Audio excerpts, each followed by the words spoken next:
I think it's probably something we forget as people who watch football, and it's something I definitely recognised when I came up to join you at your training session back in March and I was there taking photographs, is like in the same way that a lot of us started, I don't know, covering football, for example, because it was a passion and something you really loved, and then it became a job. And I could really feel that in the room as well with a lot of people. You were all really passionate about refereeing and football.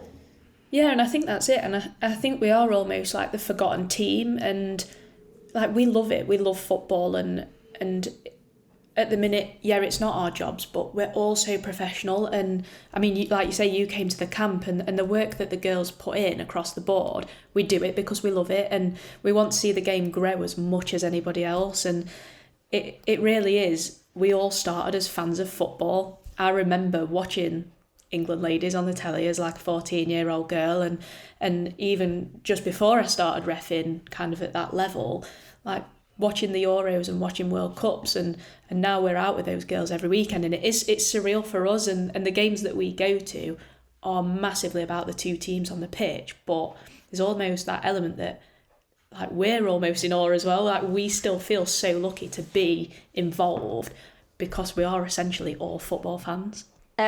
You've touched on, the game getting bigger, how much you're enjoying that. Has it become harder as the game's gotten bigger, or, were the grassroots gigs more difficult? Yeah, it's a strange one because on paper it should get harder, but I think as the games get harder, we're getting better. Our support, as the game grows, our support grows. So we have access to so much now that we didn't have access to a few years ago. Like I say, the pretty much on-demand sports science and sports psychologist support that through a quick text on WhatsApp, we've set up a Teams meeting, we've set up a meeting, and we can chat through whatever we need. And the analysis of games, we can go through now our full game with comms and listen to it and clip it and go to a coach and say, how can this be better? So even though the games are getting bigger and the players are getting faster and fitter and technically better, we are keeping up with that. So the games, the pressure is obviously increased because the crowds are bigger, the stadiums are bigger.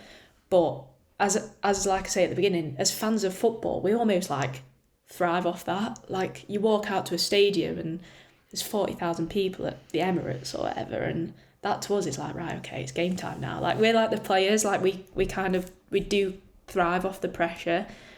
And I think as the game grows and we grow, it's quite nice to look back and go, yeah, like not that long ago I was at grassroots. I mean, I bet it was only 6 years ago that I was kind of doing grassroots, and it's just a completely different game. You kind of can't compare the two. That you don't get the support at grassroots, and sometimes that can make grassroots more difficult.